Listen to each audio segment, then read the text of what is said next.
दोस्तों, आज हम लेकर आ गए हैं क्लास 10th गणित का पृष्ठीय क्षेत्रफल और आयतन, जो सबसे ज़्यादा पूछी जाती है एग्जाम में। तो इसी में से इसी का सूत्र पृष्ठीय क्षेत्रफल और आयतन, इसमें हम देखेंगे घन घनाभ और बेलन का आयतन। देखते हैं क्वेश्चन नंबर एक बेलन तथा शंकु का आधार का त्रिज्या विमाएं 3:4 है, इनकी ऊंचाई 2:3 है। उसके आयतनों का अनुपात क्या होगा? 2020 में क्वेश्चन पूछ चुकी है ये। इसका आंसर होगी 9:8। नेक्स्ट क्वेश्चन है, यदि घन के किनारा हो तो पृष्ठीय क्षेत्रफल क्या होगी? घन का पृष्ठीय क्षेत्रफल दोस्तों याद कर लीजिए 6a² होती है। किसी बेलन का व्यास 28 सेंटीमीटर एवं ऊंचाई 20 सेंटीमीटर है, तो इसका संपूर्ण पृष्ठीय क्षेत्रफल क्या होगा? बेलन का जो होती है व्यास 28 सेंटीमीटर है, इसका त्रिज्या हो जाएगी 14 सेंटीमीटर, h हो जाएगी 20 सेंटीमीटर, 2πr/h करके निकाल लीजिएगा इंटू +h+l के लिए, तो आप लोगों को निकलेगा 2992 सेंटीमीटर। समान ऊंचाई वाला दो बेलनों का अनुपात 9:16 है, तो उनके वक्र पृष्ठीय क्षेत्रफल का अनुपात 3:4 होगी। एक धातु का घन जिसकी त्रिज्या 1 सेंटीमीटर है, खींच का 4 मिमी व्यास का एक तार बनाया गया है। तार की लंबाई कितनी? 2020 में क्वेश्चन पूछ चुकी है 25/π। यदि घन का किनारा 3 सेंटीमीटर है तो आयतन क्या होगी?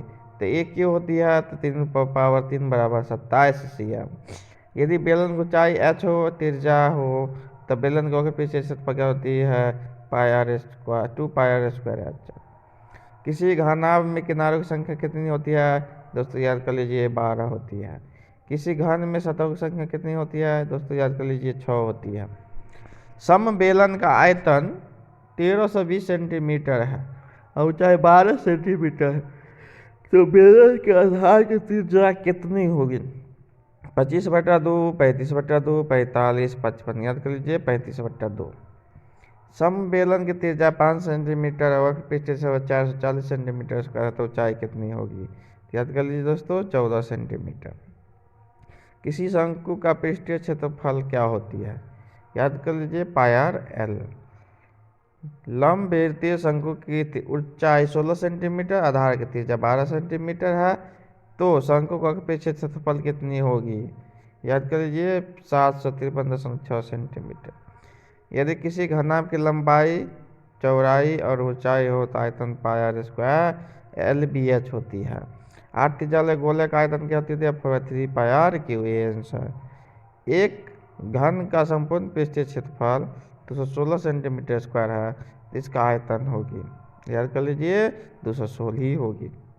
दो बेलनों की त्रिज्या का अनुपात 1:2 है, उनकी ऊंचाइयों का अनुपात 5:3 है, तो उनके आयतनों का अनुपात कितनी होगी? 2020 में क्वेश्चन पूछे, इसका बनाइएगा तो आएगा 5:12। 8 त्रिज्या वाले गोला का पृष्ठीय क्षेत्रफल 4πr²। 8 त्रिज्या वाले अर्धगोला का पृष्ठीय क्षेत्रफल 2πr²।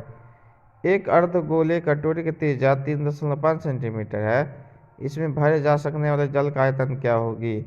89.8 सेंटीमीटर। किसी अर्धगोले की त्रिज्या 7 सेंटीमीटर, इसका वक्र पृष्ठीय क्षेत्रफल कितनी होगी? 308 सेंटीमीटर। एक गोले का व्यास 25% की कमी होती है, तो इसका वक्र पृष्ठीय क्षेत्रफल कितनी होगी? याद कर लीजिए 43.75। किसी घन की प्रत्येक भुजा m गुना बढ़ा दिया जाए तो उसमें नए पुराने का अनुपात क्या होगी? 1:m²। किसी घन का किनारा दुगुना कर दिया जाता है तो क्या होगी? याद कर लीजिए दोस्तों 8 गुनी होगी। एक बेलन और शंकु का आधार समान है, उनकी ऊंचाई समान है, तो उनका आयतन का अनुपात 3:1 होगी। यदि किसी घन के विकर्ण की लंबाई 6√3 है, संपूर्ण पृष्ठीय क्षेत्रफल या 216 cm²। यदि किसी गोले की त्रिज्या 3 गुनी है तो उसका आयतन क्या होगी? 27 गुना।